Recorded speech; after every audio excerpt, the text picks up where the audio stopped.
हम मुअज़्ज़ज़ थे ज़माने में आमिले क़ुरआ होकर, हम मुअज़्ज़ज़ थे ज़माने में आमिले क़ुरआ होकर, हम ज़लील व ख़ार हुए तारिके क़ुरआ होकर। একটা সময় ছিল বিশ্বজাহানের মানুষ যখন কোরআনকে সমস্ত দিক থেকে নিজের পথ প্রদর্শক মনে করত এবং হেদায়েতের একটাই মাধ্যম কোরআনে কারীমকে মনে করত।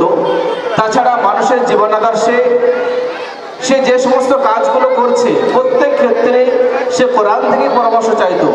তো তখন এই কোরআনের উপর আমল করার কারণে আল্লাহ রাব্বুল আলামিন বিশ্বজাহানের মানুষকে এত সম্মান দিয়েছেন, উম্মতে মুসলিমাকে আল্লাহ রাব্বুল আলামিন বিশ্বজাহানের মানুষের কাছে একদম টপ র্যাঙ্কে পৌঁছে দিয়েছেন, যার কারণে পুরো বিশ্বে মুসলমানদের রাজত্ব এবং হুকুমত ছিল। কিন্তু আজকে বিশ্ব সমাজের কাছে এবং বিশ্ব সভ্যতার কাছেও কোরআনের এত বড় অবদান থাকার পরেও আজকের মুসলিম জাতি, মুসলিম সমাজ, মুসলিম উম্মাহ পদদলিত, অসম্মানিত, লাঞ্ছিত হচ্ছে। বুনিয়াদী কারণ কি? কারণ হলো এটা যে আমরা কোরআনকে নিজের পিছনে ফেলে দিয়েছি, কোরআনের আদেশকে, কোরআনের নির্দেশকে, এবং আমরা কোরআন থেকে সঠিক রাস্তার নেওয়াকে ছেড়ে দিয়েছি। আল্লাহ রাব্বুল আলামিন তার পরিণাম দেখিয়ে দিয়েছে। সুতরাং প্রিয় দিনী ভাইয়েরা, কোরআনকে আমাদের আঁকড়ে ধরতে হবে এবং আমরা যথারীতি চেষ্টা করব যে কোরআন থেকে আমাদের জীবনের যে সমস্ত বিষয়গুলো আছে আমরা জীবনের প্রত্যেক ক্ষেত্রে কোরআনের পরামর্শ, কোরআনের হেদায়েত এবং কোরআনের নির্দেশ অনুযায়ী আমরা জীবনযাপন করবো ইনশাআল্লাহ। এখন আমাদের সম্মুখে আমাদের দিনিয়াত মুনাজ্জাম মাকতাবের শিক্ষার্থীরা যে বিষয়টা নিয়ে হাজির হয়েছে, বিষয়টা অত্যন্ত গুরুত্বপূর্ণ। সেটা হলো যে বর্তমান সময়ে আল্লাহ রাব্বুল আলামিন আমাদের প্রত্যেককে একটা নিয়ামত দিয়েছেন, সেটা হলো সন্তান। এই নিয়ামতটাকে সঠিক লালন পালন করা, এর প্রতিপালন সঠিক হওয়া আমাদের উপর একটা দায়িত্ব, কর্তব্য। অর্থাৎ প্রত্যেক গার্জেনের দায়িত্ব, কর্তব্য তার সন্তানকে সঠিক প্রতিপালন করা। যদি আমরা সন্তানকে সঠিক লালন পালন না করতে পারি, তাকে শরিয়াতের দৃষ্টান্ত অনুযায়ী সঠিকভাবে শিক্ষা না দিতে পারি, তাহলে কাল কিয়ামতের দিন আমাকে ধরা পড়তে হবে এবং তার সবথেকে খারাপ পরিণাম এখান থেকে শুরু হবে যে সেই সন্তান দিন সম্পর্কে অবগত না হওয়ার কারণে এ দুনিয়ায় থাকতে এমন কাজ করবে যেটা পিতামাতার সম্মানহানি হবে। এখান থেকে শুরু হবে পিতামাতার সম্মানহানি এবং এখান থেকে শুরু হবে সব থেকে প্রথম যে সন্তানকে সঠিক দিনী শিক্ষা না দেওয়ার যে সব থেকে অবনতি, এখান থেকে শুরু হবে।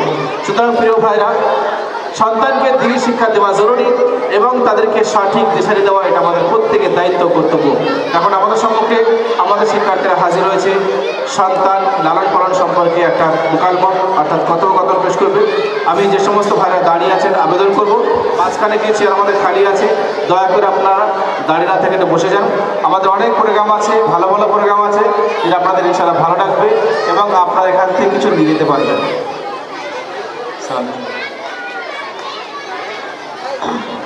আসসালামু আলাইকুম ওয়া রাহমাতুল্লাহি ওয়া বারাকাতুহু। ওয়া আলাইকুম আসসালাম ওয়া রাহমাতুল্লাহি ওয়া বারাকাতুহু। চাচা যান, এইসব ছোলাবেটা কোথায় যাচ্ছে? ওজন ভালো তো? বাবা, একটু বাজারে গিয়েছিলাম। আরে চাচা, এই বয়সে আপনি বাজারে গেছিলেন? আপনার কি ছেলেরা নেই? ছেলেদের কথা বলো না, ছেলে মেয়ে নাতি পোতা মিলে প্রায় 25 জন বাচ্চা আছে। কিন্তু একটা প্রবাদ আছে না, সৎ পুত্র রাম কি এগো না কাম কি, এই হলো আমার অবস্থা। তওবা তওবা, এসব কেমন ছেলে? চাচা, আপনি তাদেরকে পিতা মাতা পদের হক শেখাননি? না বাবা, আমি কি এসব জানি? বাবেরা কি আছে, মায়েরা কি আছে, আমি ওদেরকে ভালো স্কুলে পড়িয়েছি, উচ্চশিক্ষা দিয়েছি, তাদের জন্য সারা জীবন কেটেছি, জীবনের মূল্যবান সময় তাদের ভবিষ্যতের জন্য ব্যয় করেছি। কিন্তু ভাগ্যের পরিহাস, আজকে আমাকে এই বয়সে কাজ করে খেতে হয়েছে। আরে চাচা, এই জন্যই তো আজকে আপনার এই দুরবস্থা, যে এই বয়সে আপনাকে বাজারে যেতে হচ্ছে। আপনি যদি তাদের প্রতিদিন স্কুলের শিক্ষার সাথে সাথে প্রতিদিন মুক্ত বেতন শিক্ষার জন্য পাঠাতেন, আজকে আপনাকে এই দিন দেখতে হতো না।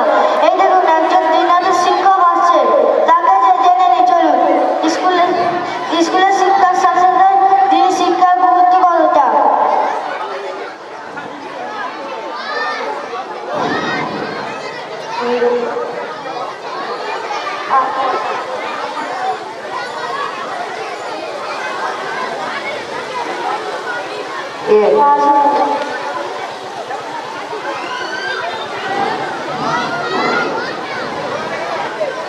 আসসালামু আলাইকুম ওয়া রাহমাতুল্লাহি ওয়া বারাকাতুহু। ওয়া আলাইকুম আসসালাম ওয়া রাহমাতুল্লাহি ওয়া বারাকাতুহু। হুজুর দেখুন, এই চাচা বলছেন তিনি শিক্ষার প্রয়োজন কি? চাচা জান, আল্লাহ তাআলা আমাদের মুসলমান বানিয়েছেন। আমার দায়িত্ব কর্তব্য হলো নিজের দিনে টিকে থাকা, তার সাথে সাথে বাচ্চাদের শেখানো। তার কারণ হলো প্রত্যেক পিতার উপরে তার সন্তানের তিনটি হক আছে। প্রথম হক হলো সন্তানদের জন্য ভালো এবং নেক মা নির্বাচন করা, অর্থাৎ বিবাহের পূর্বে ভাবা উচিত যে যেই নারীর সাথে বিবাহ হবে সে সন্তান নয়। এবং রাসূল সাল্লাল্লাহু আলাইহি ওয়াসাল্লাম বলেছেন, ফাসফার বিযাতি দ্বীন, অর্থাৎ বিবাহের ক্ষেত্রে তোমার নেক নারীকে প্রাধান্য দাও। দ্বিতীয় হক হলো সন্তান ভূমিষ্ঠ হওয়ার পরে তার একটা ভালো নাম নির্বাচন করা। কিন্তু বড় দুঃখের বিষয়, আজকের আমাদের মুসলমান সমাজে মানুষের ধারণা হচ্ছে এমন একটি নাম নির্বাচন করা যেটি আমার এলাকায় কারণ নেই, সেটা ইসলামী হোক অথবা না হোক। যেমন অনেকেই রাখে রাজ, রাজু, রাজীব, সুরাজ ইত্যাদি, যেটাই ইসলামী নাম নয়। তৃতীয় হক হলো সন্তান বড় হওয়ার পরে তাকে দিন শেখা না হয়। যদি কোনো বাচ্চাকে দিন শিক্ষা না দেওয়া হয়, সে যদি কোনো শরীয়তের খিলাফ কাজ করে অর্থাৎ কোনো গুনাহ করে, তাহলে তার গুনার ভাগিদার তার পিতাকে হতে হবে, এমনকি আমাদের দিন তার পিতাকে জবাব দিতে হবে। যদি সন্তানকে দিনদার না করায়, তাহলে পিতার হালাল ইনকাম হারাম জায়গায় খরচ অপচয় করবে, শরীয়ত পরিপন্থী কাজ করবে, যার কারণে উভয় জগতে আফসোস করতে হবে। যদি সন্তানকে দিনের শিক্ষা দেওয়া হয়, তাহলে উভয় জগতে সফল হবে। দুনিয়াতে তার সম্মান আল্লাহ তাআলা বৃদ্ধি করবেন এবং কিয়ামতের দিন জান্নাত দেবেন। সুতরাং রাসূল সাল্লাল্লাহু আলাইহি ওয়াসাল্লাম বলেন, মান সালাকা তরিকান ইয়ালতামিসু ফীহি ইলমান সাহালাল্লাহু লাহু তরিকান ইলাল জান্নাত। অর্থাৎ যে ব্যক্তি কোনো রাস্তা অবলম্বন করে এবং ইলম সন্ধান করে, আল্লাহ তাআলা তার জন্য জান্নাতের রাস্তা সহজ করে দেন। এছাড়া কুরআন ও হাদিসে হাজারো ফজিলত রয়েছে, কিন্তু মূল বিষয় হলো যদি আমরা একটু গুরুত্ব দিই, তাহলে আমাদের বাচ্চাদের দিন শেখানো অতি সহজ, যার মাধ্যমে সে হালাল হারাম, ফরজ ও ওয়াজিবকে চিনতে পারবে, শরীয়ত অনুযায়ী জীবনযাপন করবে। স্কুল শিক্ষার সাথে সাথে দিনের শিক্ষার সুবর্ণ সুযোগ। উত্তম দিনের ছাড়া ভালো মাধ্যম আমাদের কাছে কিছুই নেই।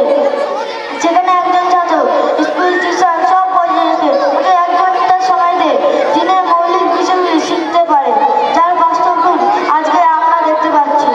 আমরা যারা এখানে আছি প্রত্যেকেই স্কুল টিউশনের সাথে সাথে দিনের বক্তব্য দিয়ে দিনে অনেক বিধান শিখেছি, যেগুলো আমরা আগে জানতাম না। বাবা, তোমাদের কথা শুনে প্রভাবিত হলাম। আমার ধারণা অনেকটাই ভালো হয়েছে।